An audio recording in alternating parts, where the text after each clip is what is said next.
कांग्रेस के एक नेता थे, रहने वाले हरियाणा के थे। पलवल जिले के हसनपुर विधानसभा से विधायक चुने गए थे। नाम था गयालाल। 1967 में चुनाव से ऐन पहले वो कांग्रेस का साथ छोड़कर जनता पार्टी में चले गए। अभी कुछ घंटे भी नहीं बीते थे कि वो फिर से कांग्रेस में आ गए।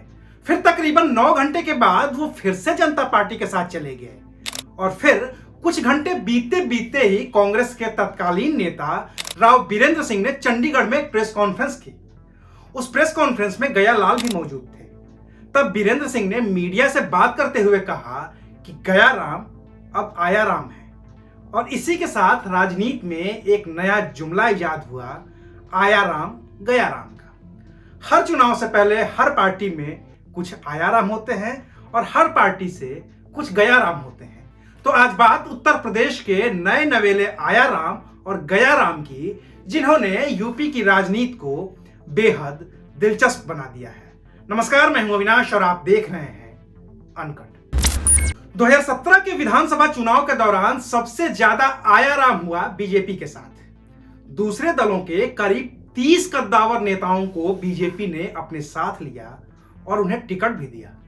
इनमें से करीब 20 को जीत भी मिली थी और उस वक्त सबसे ज्यादा गया राम हुए थे बीएसपी से, जो बीजेपी के लिए आया राम हो गए थे। उदाहरण के तौर पर बीएसपी से स्वामी प्रसाद मौर्य, धर्म सिंह सैनी, दारा सिंह चौहान, ब्रजेश प्रजापति, भगवती सागर, मुकेश वर्मा, रोशन लाल वर्मा और विनय शाक्य ने मायावती का साथ छोड़कर बीजेपी का दामन थाम लिया था।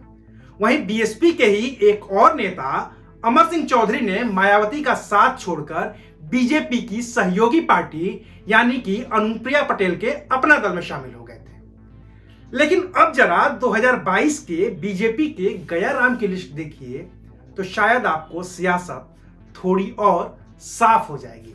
स्वामी प्रसाद मौर्य, दारा सिंह चौहान, धर्म सिंह सैनी, ब्रजेश प्रजापति, भगवती सागर, मुकेश वर्मा, रोशन लाल वर्मा, विनय शाक्य और अमर सिंह चौधरी, ये सब अब बीजेपी के लिए गया राम हैं और अब ये समाजवादी पार्टी के आया राम हैं।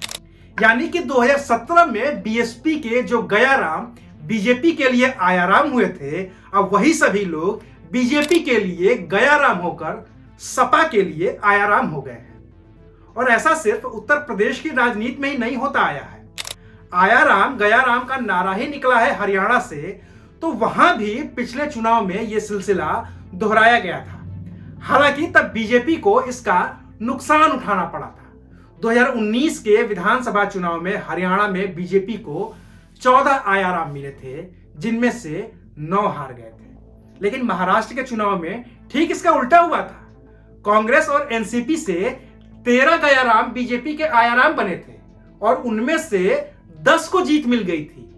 लेकिन सबसे बड़ा हालिया उदाहरण है पश्चिम बंगाल, जहां तृणमूल कांग्रेस के करीब 25 विधायक टीएमसी छोड़कर बीजेपी में चले गए थे।